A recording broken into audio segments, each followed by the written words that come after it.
नमस्कार छात्रों, कैसे आप। हम आज कक्षा 10वीं गणित 2 चर वाले रैखिक समीकरण प्रश्नावली 3.1 की प्रश्न हल करने जा रहे हैं। इसके पूर्व मैं आपको बता दूं कि आप मेरे द्वारा बनाई गई इस वीडियो को पूरा देखें और सब्सक्राइब जरूर करें ताकि आपको भविष्य में लाभ मिलते रहे। तो हम प्रश्न क्रमांक 1 देखते हैं कि आफ्ताब अपनी पुत्री से कहता है कि 7 वर्ष पूर्व मैं तुमसे 7 गुनी आयु का था और अब से 3 वर्ष बाद मैं तुमसे 3 गुनी आयु का रह जाऊंगा। इस स्थिति को बीजगणितीय एवं ग्राफीय रूप में व्यक्त करो। तो जो इबारती दी है इसके आधार पे हम इसका समीकरण तैयार करेंगे। तो मानते हैं कि माना कि आफ्ताब की वर्तमान आयु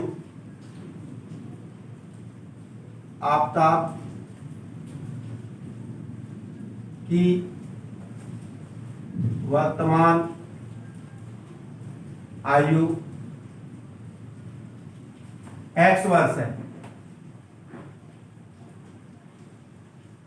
और पुत्री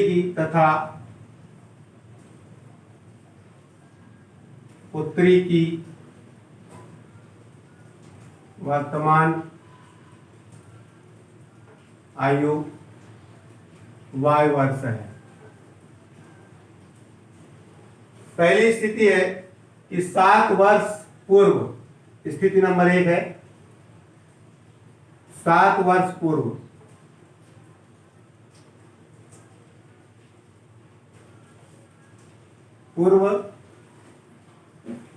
पिता की आयु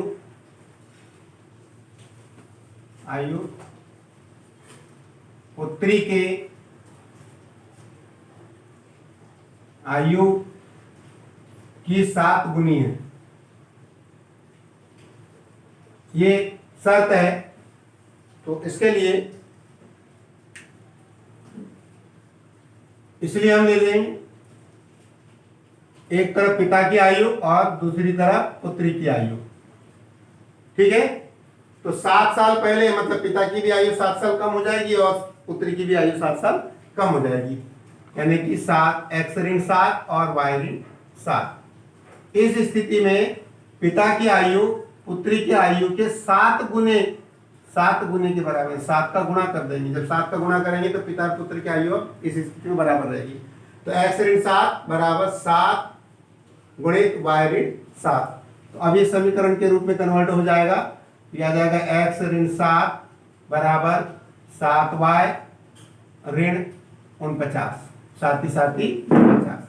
तो ये समीकरण आ जाएगा क्या, x, ये 7y इधर आएगा तो ऋण 7y ऋण 7y बराबर ये है ऋण 49 और ये ऋण 7 में जाके हो जाएगा धन 7। तो देखिए ये आ जाएगा x ऋण 7y बराबर ऋण 42। ये समीकरण है एक प्राप्त हो गया। दूसरी स्थिति में कह रहा है कि 3 वर्ष बाद पिता की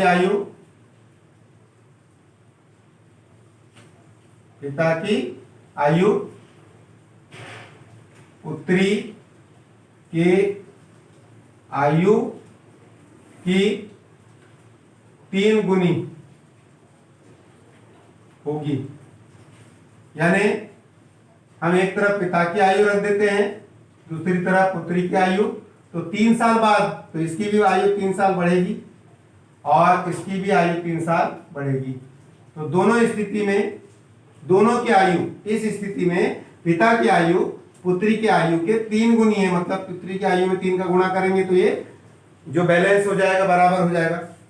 तो इस तरह से अब इसमें इसका समीकरण आएगा x धन 3 बराबर 3 का गुणा करेंगे 3y धन 3 3 9। इसको इधर ट्रांसफर कर देते हैं तो x ऋण 3y बराबर ये 3 चले जाएगा उधर तो 9 ऋण 3 हो जाएगा। ये भी समीकरण आ गया x ऋण 3y बराबर, या इसको अलग से ले लेते हैं इधर ये आ जाएगा इंप्लाइज दैट x ऋण 3y बराबर 6। ये समीकरण नंबर 2 प्राप्त हो गया। तो अतः हम क्या कह सकते हैं, अतः बीजीय रूप में, अतः बीजीय या बीज गणितीय रूप, बीज गणितीय रूप में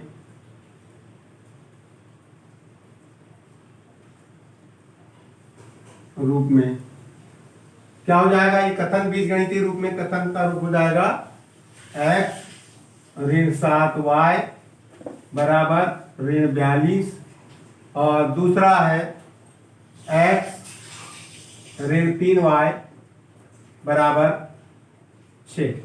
तो ये हमारे को इन दोनों शर्तों के आधार पर बीजगणितीय रूप प्राप्त हुआ। अब इसके बाद इनका हम ग्राफीय रूप देखेंगे। अब हम जो दोनों समीकरण हमने प्राप्त किया था उन दोनों समीकरणों का ग्राफीय निरूपण देखते हैं। ग्राफीय निरूपण में जो प्राप्त समीकरण हुए थे हमको, ये x ऋण 7y बराबर ऋण 42 और x ऋण 3y बराबर 6। तो सबसे पहले हम समीकरण 1 से देख लेते हैं। समीकरण 1 से, ठीक है, क्या आ जाएगा, x ऋण 7y बराबर ऋण 42, ठीक है। तो इसको हम ट्रांसफर कर देते हैं इधर, तो x बराबर आ जाएगा ऋण 42 धन 7y। अब इसके हम तीन तीन बिंदु प्राप्त कर लेंगे। पहली स्थिति में माना कि y बराबर, छात्रों वैसे तो 0 से हमें मान रखना चाहिए, 0 1 ऋण 1, लेकिन यदि मैं यहाँ 0 रखता हूं तो मान बहुत बड़े आ जाएंगे, इसलिए मैं मान बढ़ाकर लेता हूं। तो हम y का मान यदि 0 लेते हैं तो 7 एकम 7 और 0 लेते हैं तो ये 0 हो जाएगा, तो ऋण 42 यानी काफी बड़ा मान आ जाएगा। तो इसके मान छोटे लेने के लिए हमको y के मान बड़े लेना होगा। तो मैं y बराबर 6 ले लेता हूं, y बराबर 6। तो देखिए क्या आएगा फिर, तो x का मान क्या आ जाएगा हमारे पास, तो x बराबर ऋण 42 धन 7 गुणित 6। तो x का मान प्राप्त हो जाएगा अपने पास ऋण 42 धन 6 7 42 यानी 0। देखिए यदि हमने x और y के लिए हम मान की तालिका बना लेते हैं, ये तो हमने y का मान लिया 6, तो x का मान निकल आया 0। दूसरी स्थिति में फिर से मानते हैं, माना कि y बराबर, अब और आगे लेते हैं, y का मान यदि हम 5 ले लेते हैं या 7 ले लेते हैं, 7, चलिए y का मान कितना ले ले, 7। तो क्या जाएगा, x बराबर ऋण 42 धन 7 और यहां पर 7, तो कितना आ जाएगा, ऋण 42 साथी धन 49। ठीक है छात्रों, ये प्राप्त हो जाएगा हमारे पास, इसका मान 49 घटा, यहां बच जाएगा धन 7, कितना बच जाएगा, धन 7। तो हमने यहां पर y का मान 7 रखा, तो x का मान हमें प्राप्त हो गया धन 7। ठीक है, अब यदि हम अब यहां 8 रख के देखते हैं, ये हमारे पास एक फ्रेम प्राप्त हुआ है, इसी फ्रेम में अपने को मान रखना है। 8 8 ही 7 56, कुछ ज्यादा बड़े मान हो जाएंगे, तो ऐसा करते हैं हम, 5 ले लेते हैं। ठीक है, तो फिर से ले लेते हैं तीसरी स्थिति, माना कि y बराबर 5 ले लें। इसके लिए आप एक मान मानने के लिए आप स्वतंत्र है, कोशिश ये करें कि मान छोटे आए। तो 5 लिया आपने, तो अब क्या स्थिति बनेगी, x बराबर -42 धन 7 कोष्टक में 5। तो अब क्या आ जाएगा, ये 7 5 35, यानी कि -42 धन 35। तो देखिए यहां पर कितना मान प्राप्त हो जाएगा, 5 40 7 -7। यदि y का मान आपने 5 दिया तो इसका मान -7 प्राप्त हो गया। तो इस तरह से पहले समीकरण के बिंदु प्राप्त हो गए। अब पुनः दूसरे समीकरण के लिए लेते हैं। समीकरण 2 से, अब समीकरण 2 से लेते हैं। तो समीकरण 2 हमारे पास है x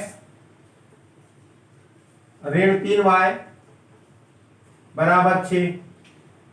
यदि हम इसको ट्रांसफर कर दें 3y को, तो x बराबर 6 धन 3y। यहां यदि हम 0 लेते हैं तो इसके मान छोटे प्राप्त होंगे, तो 0 से ही मान लेना शुरू कर लेते हैं इसके, x के लिए और y के लिए सारणी बना लें। 1 2 3 मान के लिए 3 खंड बना लेते हैं। और ये देखिए, अब ये पूरा फ्रेम प्राप्त हो गया हमारे पास। इसमें हम y का मान रखते चले जाएंगे। तो स्थिति नंबर 1, फिर माना कि y बराबर 0, तो x बराबर कितना आ जाएगा, x बराबर 6 धन 3 गुणित 0, 3 शून्य शून्य यानी 6। y का मान हमने 0 रखा, x का मान 6 प्राप्त हो गया। ठीक है, दूसरी स्थिति लेते हैं। फिर से माना कि y बराबर 1 ले लेते हैं। ठीक है, तो क्या आएगा, x बराबर 6 धन 3 गुणित 1, 3 एकम 3 और 6 9, यह आ गया 9। यदि हमने y का मान 1 लिया तो इसका मान आ गया 9। फिर तीसरी स्थिति ऋण 1 ले लेते हैं। माना कि y बराबर ऋण 1, अब ऋण 1 लेके देखते हैं यहां पर, तो कितना आ जाएगा, ऋण 3। क्या आ जाएगा, x बराबर 6 धन 3 ऋण 1, ऋण 1 का गुणा कर ऋण 3 हो गया, ऋण 3 6 में से जाएगा तो बचेगा कितना, धन 3। तो हमने इसका मान ले लिया कितना, y का मान लिया ऋण 1, तो इसका मान आ गया कितना, धन 3। तो इस प्रकार से हमें समीकरण 1 और 2 से 3 बिंदु प्राप्त हुए। अब ये 3 बिंदु के आधार पर हमको इसका ग्राफी निरूपण करना है। ठीक है, आगे देखते हैं इसके आगे ग्राफी निरूपण इसका। छात्रों, अब हम जो 2 समीकरण के हमने 3 बिंदु प्राप्त किए थे, उन बिंदुओं को हम ग्राफ के ऊपर प्रदर्शित करते हैं। तो देखिए समीकरण 1 के बिंदु, सबसे पहला है 0 6, तो हमें क्या करना, 0 यहीं रहना है और 6 धनात्मक दिशा में y दिशा में जाना है। तो 1 2 3 4 5 6, ये है 0 6। इसको लिखेंगे हम 0 6, x अक्ष का मान 0, x का मान और y का मान 6। उसके बाद में 7 7, x का धनात्मक दिशा में चलेगा 7, 1 2 3 4 5 6 7, और उसके बाद में y की दिशा में भी 7 चलेगा। तो यहीं से चलेंगे हम 1 2 3 4 5 6 7 इसके सीध में।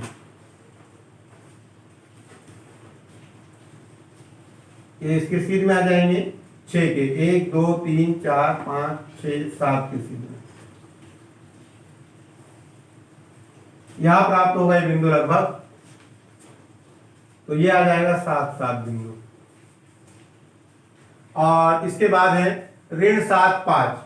तो ऋण 7 5, ऋण 7 इधर गिनेंगे 1 2 3 4 5 6 7, ऋण 7 और फिर 5 ऊपर की ओर। ठीक है, तो ये आ जाएगा इसके सीध से 1 2 3 4 5 ये यहाँ। ठीक है, ये आ गया 1 2 3 4 5, ये इसके सीध में आ जाएगा। और इसी तरह से ये बिंदु भी यहां आ जाएगा और इन बिंदुओं से होते हुए एक सरल रेखा खींच देंगे जो ये तीनों बिंदुओं से होकर गुजरेगी।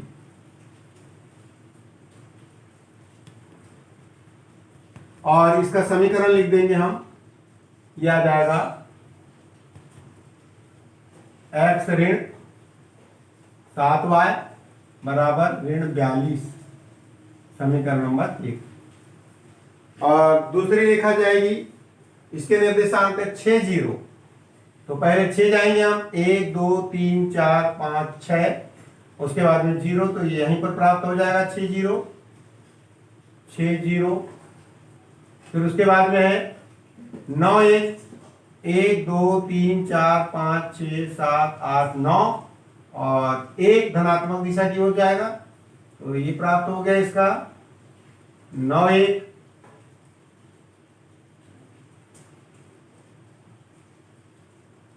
और फिर है 3 ऋण 1 2 3 और ऋण 1 यहां पर प्राप्त।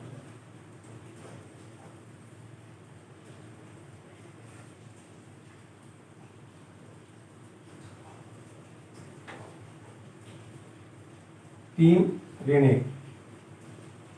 और छात्रों यहां से इसकी सरल रेखा तीनों बिंदुओं से होकर गुजरेगी।